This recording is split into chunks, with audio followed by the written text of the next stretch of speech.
Atos capítulo de número 3, Atos dos Apóstolos, capítulo de número 3, do versículo 1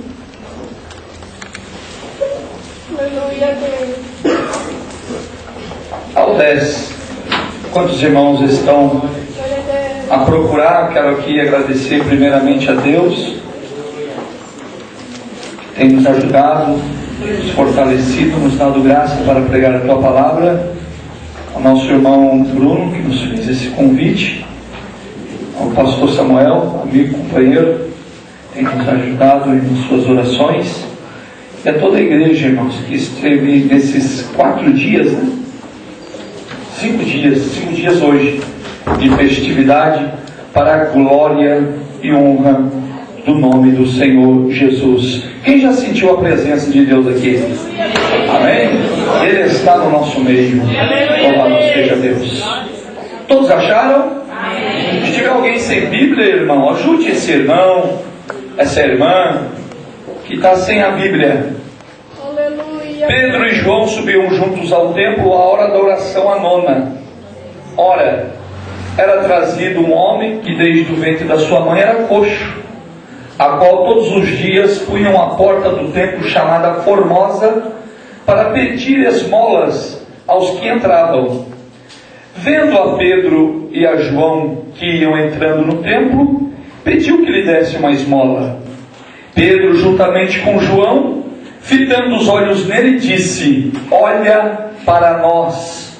E, olhando para eles, esperando receber alguma coisa, disse Pedro: não tenho prata e nem ouro, mas o que eu tenho, isto te dou. Em nome de Jesus Cristo, o Nazareno, levanta-te e anda. E tomando-o pela mão direita, levantou, e logo seus pés e artelhos se firmaram. Saltando ele, pôs-se em pé, e começou a andar. E entrou com eles no templo, andando, exaltando e louvando a Deus. Versículo 9. Quando todo o povo viu andar e a louvar a Deus, reconheceram-no que era o mesmo homem que se assentava para pedir esmolas à porta do templo chamada Formosa. E todos ficaram pasmos e assombrados pelo que acontecera. Amém? Mas eu quero que os irmãos medite bem aqui. A revelação está no versículo 4 e no versículo 5. Pedro, juntamente com João, fitando os olhos nele, disse: olha para nós. Pedro e João disse para aquele aleijado: olha para nós. E, olhando para eles, esperando receber alguma coisa. Amém? Podemos assentar, irmãos. Muito obrigado. Nós fizemos uso aqui do texto bíblico, e eu glorifico a Deus, porque Deus é o Deus que confirma a palavra. Quando o Senhor me deu essa palavra, eu pedi uma confirmação, e Deus não sou outro, a não ser o anjo da igreja, para confirmar essa porção bíblica, a qual Deus nos dera. Nós conhecemos de cor e salteado esse texto, irmão, que fala de 2 homens de Deus adentrando no templo, na hora da oração, aproximadamente 3 horas da tarde, para fazer ali a sua oração, como era costume dos judeus, orar 3 vezes ao dia. E nós vemos aqui que era colocado todos os dias um homem paralítico que desde o ventre da sua mãe era coxo, assim afirma o evangelista Lucas, a qual está narrando essa história. A Bíblia diz aqui no capítulo 4, versículo 22, que esse homem tinha mais de 40 anos. Vejamos, pois, irmãos, um homem com mais de 40 anos estava ali na porta do templo todos os dias pedindo uma esmola. Ele já não aguentava mais, irmãos. Imaginamos um homem todos os dias era colocado ali na porta do templo. Ao findar da tarde era tirado, ao amanhecer era colocado. Dependia dos seus amigos, dependia dos seus parentes, dependia de algumas pessoas para lhe auxiliar a se colocar na porta do templo chamada Formosa. Mas eu também parei fazendo assim uma exegese de todo o texto para observar o que Deus quer falar conosco. Nós vemos que esse templo, a porta do templo, era chamada Formosa. Irmãos, nós vemos que a porta já tinha um nome, a qual delegava assim a sua função. Era a principal porta do templo e era uma porta muito bonita. Russell Shapiro, ele chega a afirmar que era uma porta coberta com bronze de Corinto, que ao entardecer os raios solares batiam naquela porta e era uma glória maravilhosa a qual resplandia naquela porta. Uma porta que tinha tanta glória, uma porta que tinha tanta beleza, no meio de tanta desgraça, de tanta pobreza, no meio de tanta glória, irmãos, tinha um homem pedinte, um esmolante, que estava ali pedindo uma esmola. 40 anos, mais de 40 anos tinha esse homem. E eu fiquei, meu Senhor, por que o Senhor no seu ministério terreno, o Senhor não curou aquele paralítico? Jesus cansou de levantar paralítico, Jesus cansou de ressuscitar mortos, Jesus fez sinais, prodígios e maravilhas. Aí eu perguntei, Senhor, por que no seu ministério o Senhor também não levantou esse paralítico? A Bíblia diz que por várias vezes Jesus foi ao templo. Eu creio que Jesus viu esse paralítico ali na porta do templo. Eu falei, Senhor, por que o Senhor não levantou esse paralítico? Porque era o costume do Senhor ver alguém necessitado, sentia-se compaixão e assim fazia o milagre. Aí Deus falou algo no meu coração, disse, meu filho, o tempo de Deus não é o tempo do homem, o meu tempo é o meu tempo, o seu tempo é o seu tempo. Todo tem um tempo de Deus e tem um tempo do homem. O sábio Salomão escreveu Eclesiastes capítulo 3, ele diz que há tempo para todas as coisas debaixo do céu. Há tempo de deitar, há tempo de levantar, há tempo de nascer, há tempo de morrer, há tempo de semear, há tempo de colher aquilo que se semeou, há tempo de abraçar, há tempo de afastar-se de se abraçar. A Bíblia diz no livro de Pedro que um dia para o Senhor é como 1000 anos, e 1000 anos como um dia. O tempo de Deus na Bíblia é conhecido, irmão, como Kairos. O tempo do homem é conhecido como Cronos. Daí vem a palavra cronologia. A palavra cronologia vem de Cronos, que fala e que marca o tempo do homem. O tempo de Deus não é semelhante ao tempo do homem. Então no ministério terreno de Cristo não era o tempo de Deus para esse homem, não era o tempo de Deus. Mas tem uma coisa, irmãos, quando Pedro e João estavam adentrando naquele templo, eu quero crer que Deus disse, olha, agora é o meu tempo. Quando o tempo de Deus sincroniza-se com o tempo do homem, milagres acontecem. Quando o tempo de Deus se encaixa com o tempo do homem, coisas começam a acontecer. E sabe que Deus disse ao meu coração, meu filho, diz a minha noiva nessa noite, que o meu tempo é chegado para muitos dos meus. Aquele que tem buscado e falado, Senhor, até quanto tempo? Deus manda te dizer nessa noite, o tempo de Deus é chegado. Apenas glorifique e exalte o nome do Senhor.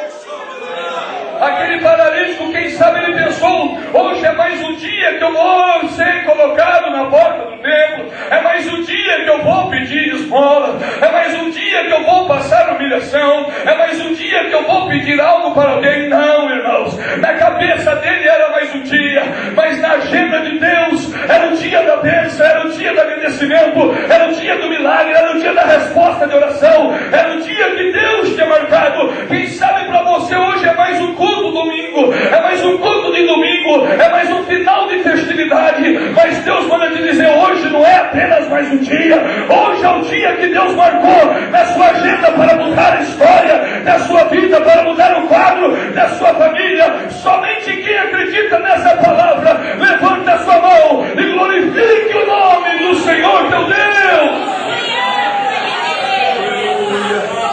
Aleluia, o tempo de Deus é chegado para muitos aqui nessa noite.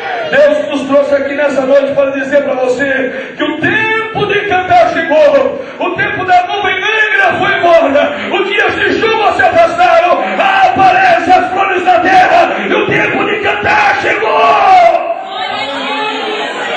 Mas ainda eu estou na minha introdução e por causa das horas eu quero aqui resumir bem a minha introdução para entrar na palavra. E nós vemos esse homem, e quando Pedro juntamente com João foi entrando no templo, o normal dele, o cotidiano dele era pedir uma esmola. Afinal de contas ele dependia daquilo, ele vivia daquilo, aquilo lhe sustentava. Então ele fez como era de costume. Qual era o costume?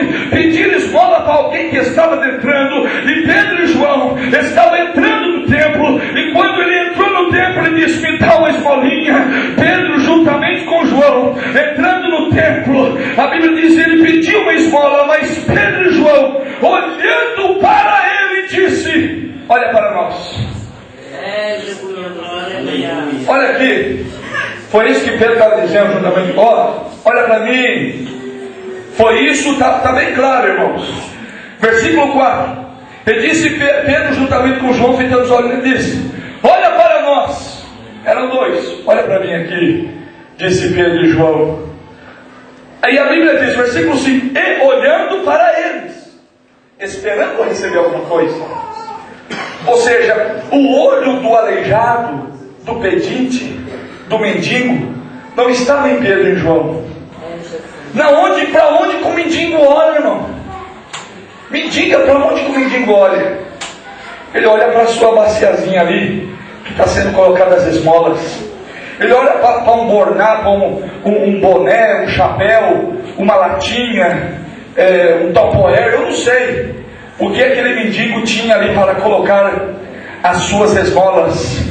Mas o texto faz-me entender que quando Pedro, juntamente com João, chamou a atenção do olhar daquele homem, foi para dizer para ele: tira o olho daí e olha para cá. Ele estava chamando a atenção daquele homem.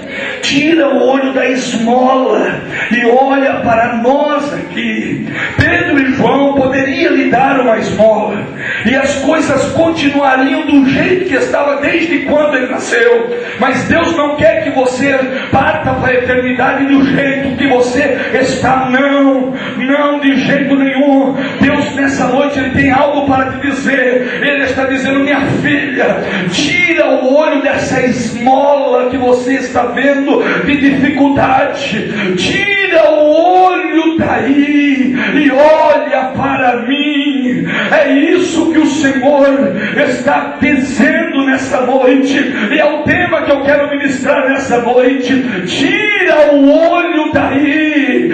Tira o olho daí. Aquele homem estava olhando para a esmola. Aquele homem estava olhando para o lugar errado. Aí dois homens de Deus teve que chamar a atenção dele, despertar a atenção dele para dizer: tira o olho daí. Daí não tem resposta, daí não tem cura divina, daí não tem libertação, daí não tem restauração, daí não tem mudança de vida, daí não tem mudança de nada. Tira o olho daí. E Deus está mandando te dizer nessa noite: tira o olho dessa vida medíocre, tira o olho da prova, tira o olho da dificuldade, tira o olho do apedrejamento, tira o olho da enfermidade, tira o olho das portas fechadas e olha para mim, olha para mim, olha para mim, olha para mim, olha para mim, olha para mim, olha para mim. Isaías escreveu no seu capítulo 44: olheis para mim e sereis salvo. Deus está te dizendo nessa noite: tira o olho daí.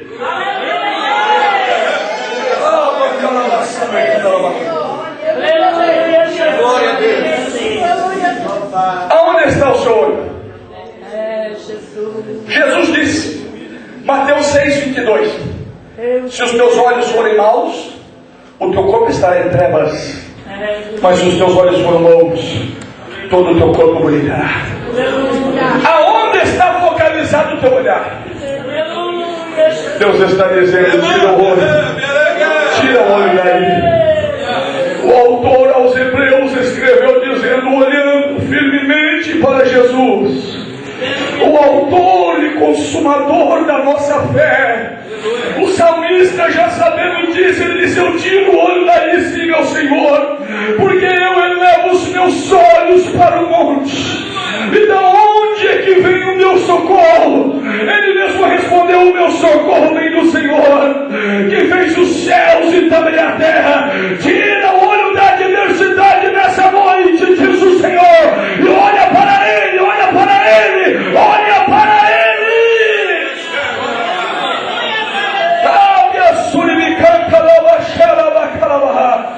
Quem sabe você está igual a Josafá. No capítulo 20 do livro de 2 Crônicas, a Bíblia diz que um informante chegou a Josafá e disse: Josafá, grande multidão vem. Ah, Josafá, a multidão é grande. Olha, então uma coisa, são 3 povos que vêm contra ti: os filhos de Amon, os de Moabe, os da montanha de Seir. A Bíblia diz que Josafá